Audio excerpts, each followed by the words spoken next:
इस वक्त बहुत लेट टाइम है, रात के तकरीबन 2:46 हुए हैं, लेकिन पाकिस्तान में लोग जाग गए हैं, सोशल मीडिया पर एक्टिव हैं और ये बड़ी खौफनाक खबर है। जो एक बला हमें नजर आ रही थी वो बला सामने आकर खड़ी हो गई है। आधी रात के बाद आज सुबह पाकिस्तान के वजीर इत्तलात अता तारड़ साहब लाइव टीवी पे आए और उन्होंने लाइव टीवी पे आके बताया कि हमारे पास क्रेडिबल इंटेलिजेंस है, भारत अगले 24 से 36 घंटे के दौरान पाकिस्तान के खिलाफ फौजी एक्शन कर सकता है। तौबा इस्तग़फ़ार, तौबा तौबा तौबा, खुदा मुझे माफ करे। मतलब हमले की इजाजत मोदी की तरफ से दे दी गई है। अब एयर चीफ जो इंडियन आर्मी के चीफ और नेवल चीफ जो उनके फोर्सेस के चीफ हैं, उन्होंने फैसला करना है कि कब, कहां, किस वक्त हमने किस तरह का हमला करना है। मुल्क बहुत मुश्किल है, मुल्क नाजुक दौर से गुजर रहा है, पाकिस्तान मुश्किल में। आसिम मुनीर को करने दिया गया जो ये कर रहा है, तो पाकिस्तान के टूटने के, बाल्कनाइजेशन के, टोटे टोटे होने के चांसेस मेरे मुंह में खाक हैं, ये हकीकत है।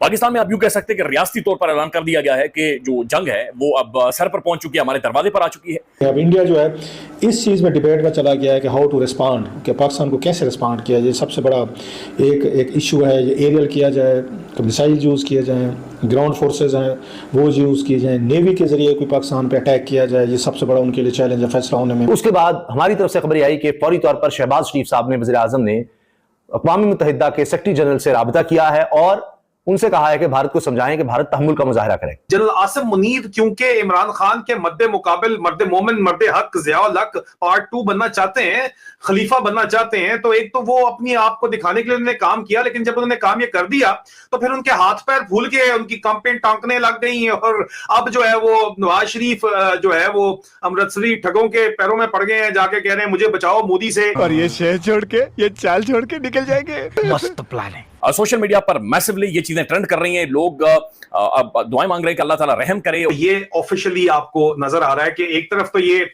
ड्रामेबाजी फुल फ्लेज कर रहे हैं, नगमे शगमे निकाल रहे हैं, मोबिलाइजेशन भी कर रहे हैं, लेकिन असल में अंदर इनको पता है कि लड़न जोगे हम हैं नहीं। ना ही हमारे पास जो है वो मिलिट्री स्ट्रेंथ इतनी है, ना ही हमारे पास जो है वो इकोनॉमिक स्ट्रेंथ। तो असल कहानी है ना।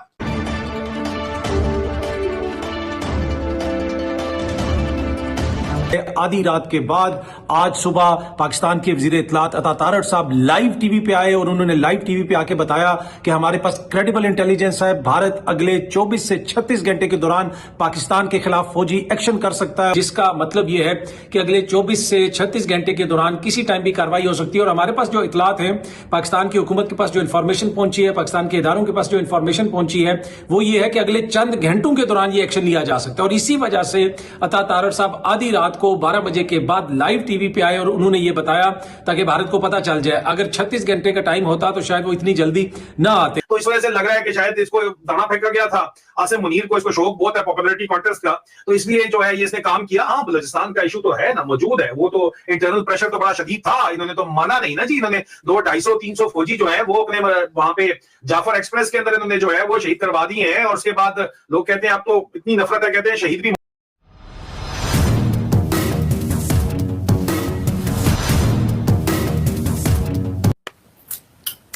इंडिया की डिजिटल स्ट्राइक, मोदी की डिजिटल स्ट्राइक, तलवार चल चुकी है और ऐसी तलवार चली है कि सब के सब गॉन, ऑल गॉन।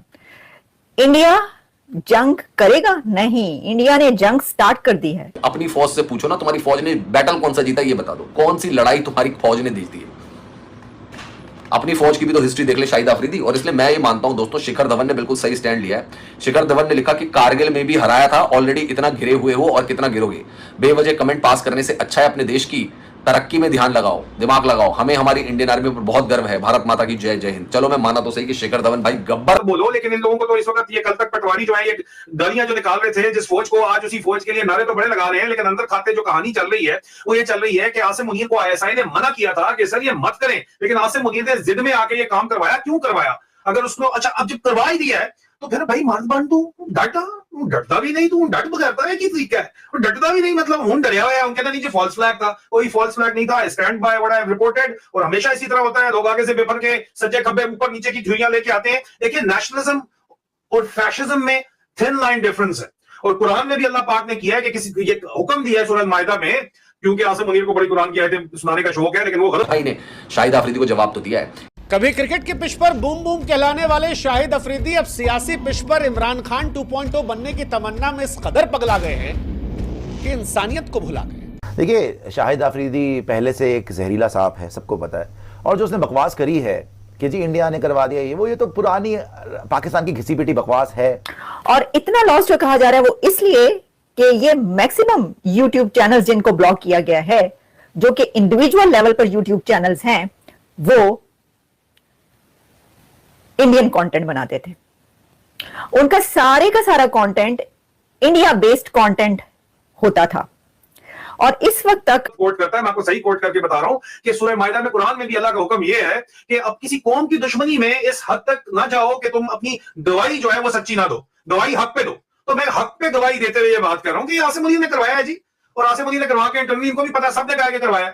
ये नेशनल इंटरेस्ट में नहीं है कि इसके ऊपर बात ना करो। नेशनल इंटरेस्ट में है कि आसिम मुनीर की जिया उल हक दोइम बनने की ख्वाहिश के लिए पूरी का पूरा मुल्क उसकी जो है वो भुगते और पूरा मुल्क जो है उसको सजा मिले, सिर्फ इसलिए कि आसिम मुनीर जो है वो माचो मैन बनना चाहता है और ये गाने जो है मिली नगमे ये लोग चलाना चाहते हैं। और फौज इतनी शदीद बदनाम हो चुकी है 3 साल के अंदर कि मजीद पूरे मुल्क को चल चुका है। और वो कहते हैं कि दश्त तो दश्त, दरिया भी ना छोड़े हमने, बहीरा जुल्मात में दौड़ा दिए घोड़े हमने। भारत ने ऐसे घोड़े दौड़ाए हैं कि जहां पाकिस्तान के ये शाहिद अफरीदी ने भौंका था, क्या बोला उन्होंने बोला कारगिल में भी हराया था, कारगिल में भी भागे थे और फिर यूएसए के पास गए थे, पैरों में पड़ गए थे। मैं पाकिस्तान के क्रिकेटर्स से ये देख रहा हूं कि चाहे शाहिद अफरीदी हो चाहे मोइन खान हो, आपने एक चीज नोट की होगी दोस्तों, पाकिस्तान के जो फॉर्मर क्रिकेटर्स हैं ना, ये पॉलिटिकल उसमें बहुत ज्यादा बोलते हैं। और जब क्रिकेट को बात करने की क्रिकेट हम लोग उनके साथ बंद करते हैं तो बोलते हैं कि सियासत और खेलों को मिक्स मत करो, सियासत और खेलों को कहते हैं मिक्स मत करो, तब ये लोग ये बातें करते हैं। और सारे स्टेटमेंट देख लो, शाहिद अफरीदी स्टेटमेंट दे रहा है, मोइन खान जबरदस्ती डंडे के जोर के ऊपर के इंडिया आ गया, बहू आ गया, इकट्ठे हो जाओ, उनको इकट्ठा करना चाहते हैं। और इसका मकसद कोई भी नहीं है, पूरी दुनिया बोल रही है और आगे चल के साबित हो जाएगा आपको। नरेंद्र मोदी ने मुलाकात की है अपनी नेशनल सिक्योरिटी की कमेटी के साथ, उसमें उनके साथ अजीत डोवल और राजनाथ थे।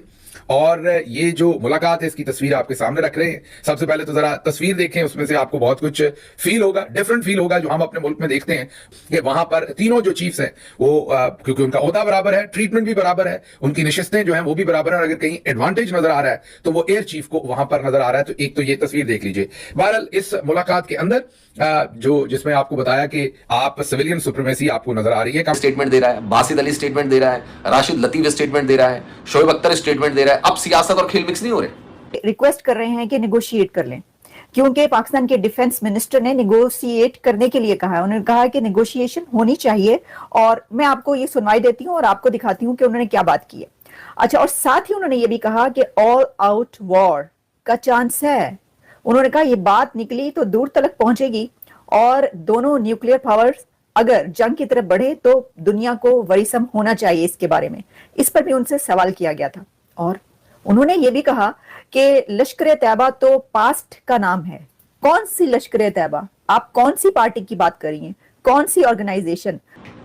अब जो ये बोल रहा है, जो शाहिद अफरीदी ने बोल दिया कि 8-9 लाख की नालायक फौज तुमने खड़ी की हुई है। कम बैठे हुए इस मुलाकात के अंदर अब जो हिंदुस्तानी मीडिया के जय्यद सहाफी जो रिपोर्ट कर रहे हैं, जो हमने वहां पर कुछ लोगों से बात करने की भी कोशिश की जो बहुत सीनियर सहाफी है, उनके मुताबिक इस मुलाकात के अंदर ये फैसला किया गया है कि तमाम इख्तियार उन्होंने फोर्सेस चीफ को सौंप दिया है। मतलब हमले की इजाजत मोदी की तरफ से दे दी गई है। अब एयर चीफ जो इंडियन आर्मी के चीफ और नेवल चीफ जो उनके फोर्सेस के चीफ हैं, उन्होंने फैसला करना है कि कब, कहां, किस वक्त हमने किस तरह का हमला करना है। हमला करने की जो असूली मंजूरी थी वो आज इस मीटिंग में नरेंद्र मोदी ने अपने सर्विसेज चीफ्स को दे दी है। ये बहुत ही इंपॉर्टेंट डेवलपमेंट है। इससे आपको ये अंदाजा हो रहा है कि मामला अब किस तरफ जा रहे हैं।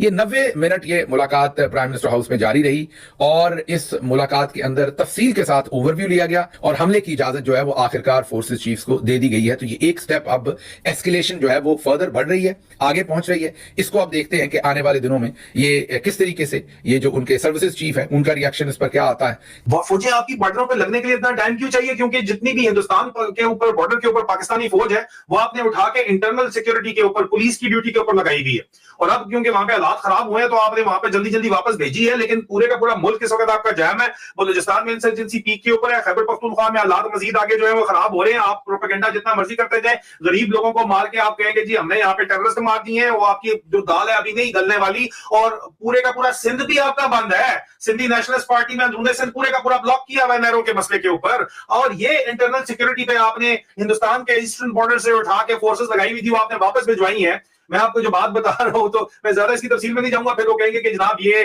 दुश्मनों को जो है वो इंफॉर्मेशन दे रहा है, डिप्लॉयमेंट हमारी बता रहा है। लेकिन आपने जो है वो इंटरनल सिक्योरिटी सिचुएशन को इदारे इतने मजबूत किए ही नहीं, होने ही नहीं दिए बाय डिजाइन कि वो लोग खुद अपने मामला को संभाल सके। जुडिशरी आपने जो है उसका बेड़ा करके रखा हुआ है, लॉ एनफोर्समेंट एजेंसीज का आपने बेड़ा करके रखा हुआ है, उनको आगे लगाया हुआ है। आपके कंट्रोल जो है इस मुल्क के ऊपर मजीद जो स्टेबिलिटी सिरे से है ही नहीं। पॉलिटिकल इंस्टेबिलिटी आपके मुल्क के अंदर लदा है, इकोनॉमिक इंस्टेबिलिटी आपके मुल्क के अंदर लदा है। ये वाकई एक जंग नहीं भी ऑल आउट होती है, थोड़ा बहुत खोल भी लेते हैं, तो मैं आपको ये जरूर बता दूं कि ये जंग किए बगैर हिंदुस्तान अपने मकासद के अंदर अभी बहुत बड़ी हद तक कामयाब हो चुका है। तो इसलिए ये जो है वो दो प्रोंग्स यहाँ पे चल रहे हैं। एक पब्लिक प्रोंग चल रहा है, सोशल मीडिया के ऊपर आके हु हा करो, कौम को अपने साथ इकट्ठा करो, को अभी तो फौज के साथ खड़ा होना बहुत जरूरी है, फौज भी मेरी है, बस आ जाओ अभी सारे के सारे और दोबारा अपनी रेपुटेशन को रिवाइव करो। ग्राउंड पे इनकी जान निकली हुई है, इनको पता है कि लड़न जोगे अभी हम हैं नहीं, हालात अगर इंडियंस ने खराब किए तो हमसे कंट्रोल नहीं होंगे। इसलिए आपको जरा गौर करें कि जो क्रिटिकल मिनरल्स की ये लोग बात करते थे, वो इनको बुखार चढ़ा हुआ था, बुखार उतर गया सारे का सारा, चाइना की गोद में वापस बैठ गए, मिन्नत तरना करके कि अल्लाह का वास्ता। उन्होंने कहा ये साइड पे करो, अमेरिका को जो बुला के तुम लोगों ने खोला हुआ है। तो इंडिया ने भी अपनी कोल्ड स्टार्ट को भी इवॉल्व कर लिया है अभी, और वो अगर आपको 4 से 5 जगह के ऊपर लिमिटेड कॉन्फ्लिक्ट के अंदर एंगेज करके फंसाई रखते हैं, तो ये भी आप सस्टेन नहीं कर सकते, और उसमें आपका न्यूक्लियर थ्रेशोल्ड भी क्रॉस नहीं होता कि आप दुनिया को कहें हम बम मार देंगे। ठीक है, आप फंस चुके हैं, और आप फंसे बहुत बुरी तरह हैं। आप जितने मर्जी नारे मार लें और आप जो मर्जी कह लें कि कोई फर्क नहीं पड़ता, जी देख लांगे, नहीं, यहाँ फर्क पड़ता है। ठीक है, आपको ने लास्ट इस तरह का जो स्टैंड ऑफ जिस वक्त हुआ हुआ है वो 2001 और 2002 में जनरल मुशर्रफ के दौर में हुआ था, और उस वक्त आपके पास कोalition सपोर्ट फंड के नाम के ऊपर अनेवा डॉलर आ रहा था, आप सस्टेन कर गए थे, नंबर 1। नंबर 2, आपके इंटरनल सिक्योरिटी सिचुएशन इतनी गंदी नहीं थी कि आपकी फौज पूरे की पूरे पाकिस्तान में पुलिस ड्यूटी के ऊपर लगी हुई थी। ठीक है, ये दूसरी बात है। अभी दोनों तरफ ना तो आपको डॉलर आ रहे हैं, देखो money makes the mayor go, Napoleon ने कहा था सोल्जर मार्च ऑन द बेलीज। ठीक है, तो मनी मेक्स द मेयर गो, आपके पास ये सस्टेन करने का भी पैसा नहीं है, और घूम फिर के 17 सीटें जिस अमृतसरी ठग की औलाद ने ली हैं, उसके आप पैरों में फौज आपकी माइटी आर्मी गिरी हुई है कि सानू बचा लो। जय हिंद दोस्तों। तो दोस्तों आप लोगों को यह वीडियो कैसा लगा? अगर वीडियो पसंद आए तो वीडियो को लाइक और हमारे चैनल को सब्सक्राइब कर लें, क्योंकि स्पोर्ट्स से रिलेटेड और इंटरेस्टेड वीडियो आप तक पहुंचता रहे। तो नमस्कार दोस्तों, आपने पूरा वीडियो देखा ही होगा कि किस तरह पाकिस्तानी मीडिया बौखलाया हुआ है। दरअसल दोस्तों आपको बता दें कि पाकिस्तानी मीडिया का यह कहना है कि पाकिस्तानी लड़कियाँ भारत खेलने से लिए जा रही हैं, लेकिन मोहसिन नकवी साफ भारत जाने से भी इनकार कर दिए हैं। दरअसल दोस्तों आपको बता दें कि पाकिस्तानियों को लगता था कि चैंपियन ट्रॉफी जिस तरह भारत नहीं पाकिस्तान खेलने गई, उसी तरह पाकिस्तानी वुमेन्स टीम भारत नहीं जाने से सब कुछ सुधर जाएगा। लेकिन यहाँ पर बात कुछ अलग ही चल रही है। दरअसल दोस्तों आपको बता दें कि पाकिस्तानी लड़कियों ने मोहसिन नकवी को जमकर ट्रोल किया और बोला कि हमको भारत में ही जाके खेलना है, क्योंकि भारत का इतना अच्छा प्रदर्शन है और इतना अच्छा रिनोवेशन के अनुसार भी सब कुछ सही ढंग से किया जाता है, और पाकिस्तानियों की जैसे लगता है कि भिखारियों की तरह खेला जाता है। और आपको बता दें कि पाकिस्तानियों लड़कियों ने फाइनल में ही जाके पहुंची तो पाकिस्तानी मोहसिन नकवी को भी जमकर भड़क उठी और बोली कि अगर मोहसिन नकवी के पास अगर ताकत होती तो चैंपियन ट्रॉफी में होस्ट कर रहे थे तो उसी में होस्ट पूरा करते, लेकिन आधे अधूरे में ही छोड़ दिए मोहसिन नकवी ने। तो दोस्तों आपको क्या लगता है? अपना राय कमेंट बॉक्स में ज़रूर दें। मिलते हैं नेक्स्ट वीडियो में, धन्यवाद।